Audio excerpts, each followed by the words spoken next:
the Trace Act. They had it till the end of the year. They did it in March. And it requires all originating and terminating voice service providers to implement STIR/SHAKEN in their IP networks by June 30th, 2021. The interesting thing also about this publication was that it has a second half that's further notice of proposed rulemaking. And this is the lion's share of the document. It's like a 90-page document. And it has a lengthy list of questions and comments and issues that they would like some feedback on. They raise these as potential things that they might adapt in the order throughout this year to fine-tune things. And we're going to just go over some brief highlights about those two things before we get into the deep dive on the PKI. The other interesting thing that has happened since our last Know session is that the ATIS IP NNI group agreed on a baseline standard for out-of-band shaken. If you haven't heard of out-of-band before, you know in shaken there's an identity token created by the originator and checked by the terminating provider. And normally it follows the SIP message from the call through the network. Out-of-band is a way to send it around across the internet, and it's especially useful for situations like where there's a TDM interconnect. And it's another way, it's still STIR/SHAKEN, but it's another way to get the identity token there. And there's been a draft for many years under discussion for how to do this. And the process, the ball has started rolling to make it an official standard, and we'll give you a few highlights on that.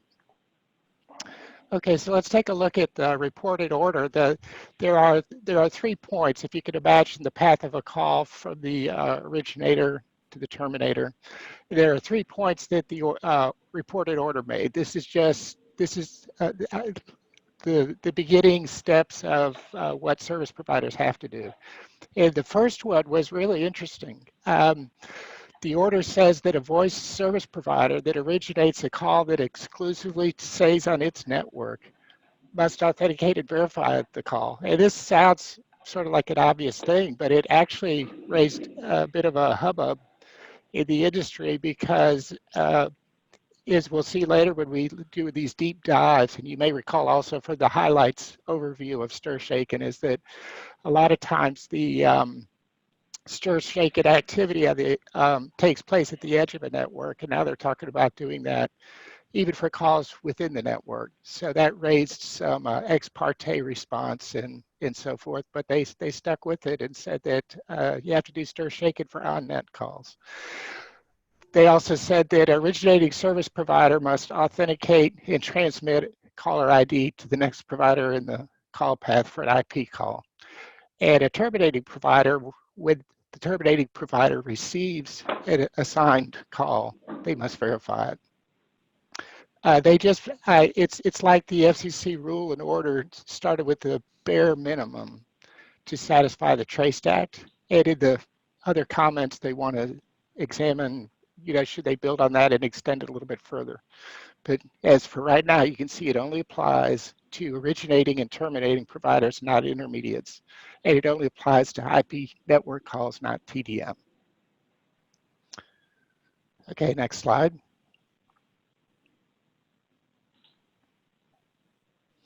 Okay, the lion's share of this publication was the further notice. This is where they ask a whole bunch of questions. This is just a highlight of some of the questions, but it goes on. And one of the most interesting is whether it should apply to intermediate providers. And they think it should, but they didn't include that in the order, but they seek comment on whether it should and how that should be done. They asked for a commentary on burdens or barriers. So it's very difficult, for example, for a small rural service provider to participate. That provider may have an IP equipment in their network, but they may not have any IP interconnect available. So then what are they supposed to do? That's a burden for them to be able to participate and extend the benefits to their consumers. What should be done about that?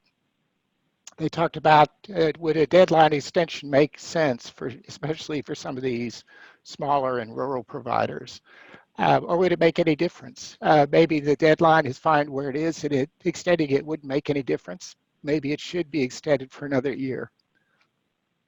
And then there's a section where they ask for feedback. What about caller identification? Sorry, caller ID authentication in non-IP networks, which the Trace Act requires. It says that all providers, even in non-IP networks, should take reasonable measures to implement call authentication. What would that look like? What would a reasonable measure be, and how could that be done? And a few other topics here, and many questions. The comments, this document is available on the FCC website. And if you're interested in reading it and making comments, the comments are due May 15th. Okay, next slide. This is a very interesting thing that deals with out-of-band shaken. Now, many of you may have heard of out-of-band stir. Out-of-band shaken is like a special case of that. It's simpler, and it deals with some of the issues and worries that some people had with out-of-band stir. And it enables the originating provider to send the identity token across the internet. The interesting news here is that since our last call, a baseline standards draft has been approved in ATIS. And the group is now working through the finer points of that to, take care of any open questions or issues and make sure everybody's happy with it. But this is a big step forward to enable out-of-band. This special case called out-of-band shaken, the document is available online at ATIS. And it's a very short document. It describes what it does, how it works, and how it would be deployed. And we're going to cover that in a future Know session. So that's it for that's your catch up for the latest news. And I'll turn it over to Alec for the deep dive. Yes, thank you, Donald, for that great summary of all the recent news. A lot's been going on, even with COVID-19. There's a lot getting done on this standard for out-of-band and just in-band stir shaken from a regulatory standpoint as well. So now going to start our deep dive. This month's deep dive, as we mentioned earlier, is going to be about public key infrastructure. I'm going to kind of discuss the key players and what makes this a trusted circle, or really a trusted triangle, as you'll see in a moment, and then what the action items are for service providers to kind of provide the information that you'll need to know or to give to your colleagues to start signing calls, because as Donald discussed, there's some requirements that carriers are going to have to implement. So to get started, I think I've showed this diagram a few times before, but just as a quick overview, the key players that make this system trustworthy are here. You've got the governance authority, and this is a group that sets the policies, that votes and makes the decisions, and those policies are administered by the policy administrator. And that policy administrator is iConnective. That is a contract that they were that they won, so that this could potentially change, but for the foreseeable future, that is iConnective that is running that policy administrator. Good. How about yourself? Oh yeah. Okay. Yes. Sorry. So the policy administrator, administer those policies. They don't actually get to make the decisions on those policies. But they do enforce them. They do administrate them.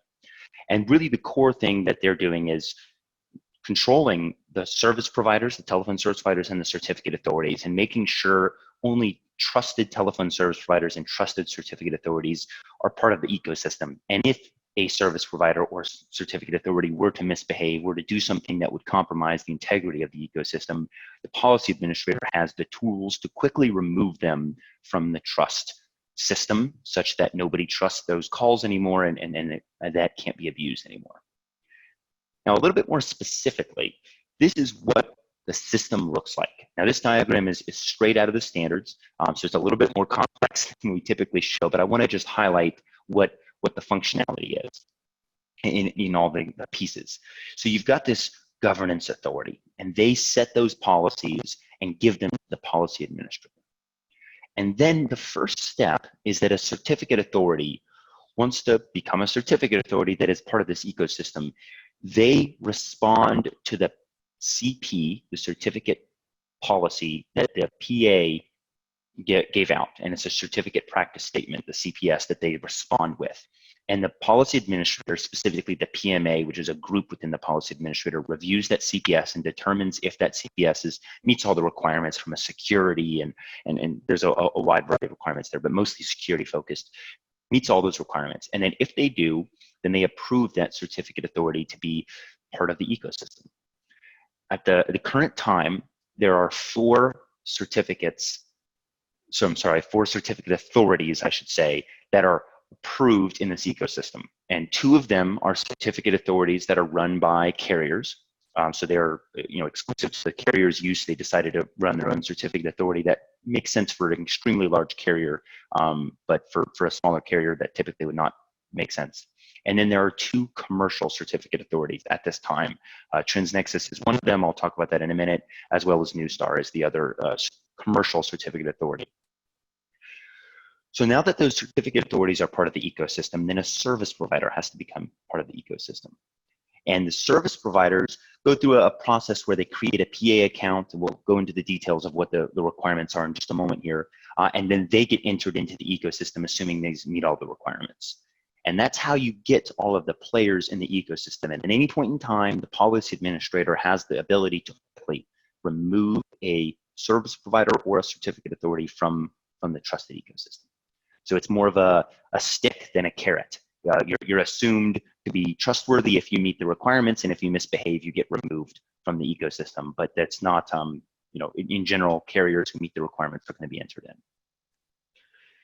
Now, specifically, to register with the policy administrator as a service provider, these are the requirements that you have to meet, and these are directly from it's the GA who set these requirements, but the PA is enforcing them. You have to file the 499A with the FCC. You have to have an operating company number. And both of those, are kind of good requirements, but the reality is the third requirement's really all you need, because if you have the third requirement, you must have met the first two to get access to numbering authorities, to the numbering resources. And you have to have access to numbering resources. And I do want to clarify one thing. Technically, this does not mean you actually have to own any numbers. If you didn't purchase a 1,000 block or a 10,000 block, that potentially doesn't prevent you from having access. You just have to have the ability to access numbering resources. Although in most cases, people who have access to numbers at least would have possession of some numbers. If you meet those requirements, then you go to the iConnective's website, authenticate.iconnective.com, and you register. It's a pretty simple process to register. You fill out a quick form. They send you an email asking for some additional information, and then within a week or so, you're set up in their staging account where you can go through all the testing. So that's really step one for a service provider to get access to this ecosystem. Now, for the service provider to actually be able to do anything, they also have to have a certificate, and that's where they have to register with a certificate authority. And as I mentioned, there's only two certificate authorities right now. I'm going to talk about the requirements that we, as one of those two, our requirements. I suspect that the other CA Newstar's requirements are going to be very similar to this. And really, you have to register with the PA, so you have to have met all the requirements, and that's really it. If you register with the PA, if you have access to numbers, then you can register with the CA, and the CA should issue a certificate because the PA is really the one who's deciding whether or not you're allowed to have a certificate. While you register with the CA, they're not really making the decision about whether you're approved. The PA is who decides that. And for if you wanted to register with our CA, the link to do that is ca.transnexus.com/register. Now, once you've registered with both the PA and the CA, it's time to get a certificate, and that's where your key management service comes in. So service providers that are Shaken compliant, or that have the Shaken functionality within their networks at least, are going to have authentication service and verification service, CVT. There's a couple of key components that they have, and we're going to talk about all of those in future sessions. But the key component related to certificates is something called a key management service. And that's directly, that name comes from the documents that define STIR SHAKEN. You may know it as something different within your network. But what that system's responsibility for is for getting certificates. And that process involves communicating with the PA and communicating with the certificate authority that you as a service provider chose to use. So there are many certificate authorities in the ecosystem, and you would generally choose only one to be receiving certificates from. You would trust certificates from any of the certificate authorities, so that a carrier that can use a different certificate authority than you do, but you would typically only get certificates from one certificate authority. It's not something that you are doing constantly, depending on the lifetime of your certificate. So from a highly available perspective, you generally do not need to have multiple redundant certificate authorities. So looking at the specifics of how you actually go about getting a certificate, assuming that you've already completed the registration process, you'll have credentials to access the PA and your CA that you chose. And the first step is to obtain a service provider code token, an SPC token from the PA. So this is a JSON web token, for those who are interested in that, that the PA will issue to you that says you are approved as a service provider, and it has the OCN that is going to be in your certificate in that service provider code token. So the first step is you need to obtain that token. The next step is you need to generate a key pair, and a key pair is a set of keys that consists of a public key and a private key. And as the names imply, the public key is intended to be public, and the private key is intended to be private, and very private at that. You're going to want to take great caution to secure that private key. Once you've generated that key pair, you're going to generate a certificate signing request. And a certificate signing request is just an object kind of from that. It's very similar to the way a certificate works, actually. But what it is just saying, I want a certificate, here's my public key, and you sign it with your private key, which we'll talk a little bit more about how that works in a moment. And that is the request that you can send to the certificate authority that kind of tells them all the information that they need. Now, once you've done those 3 steps, then it's time to actually request a certificate. So you need to provide your CA credentials that you'll have obtained when you register with the CA, that SPC token that you received in step 1, and the certificate signing request that you generated in step 3. And that certificate signing request actually has your public key in it. So the public key from step 2 is actually included in there, just not directly. It's embedded in that certificate signing request. And that process, at least for TransNexus as a certificate authority, is available via both an API and a web interface. Now, these 4 steps are done every time you want a certificate. And there's a lot of debate about the lifetime of certificates. Some people want certificates that are valid for a day. Some people want certificates that are valid for a year. It varies drastically. But however often you choose to have your certificates be valid for, you're going to have to repeat this process. That's what that kind of looks like. Now, we've talked a lot about public keys and private keys, and I want to go into just a little bit of detail about what that system looks like.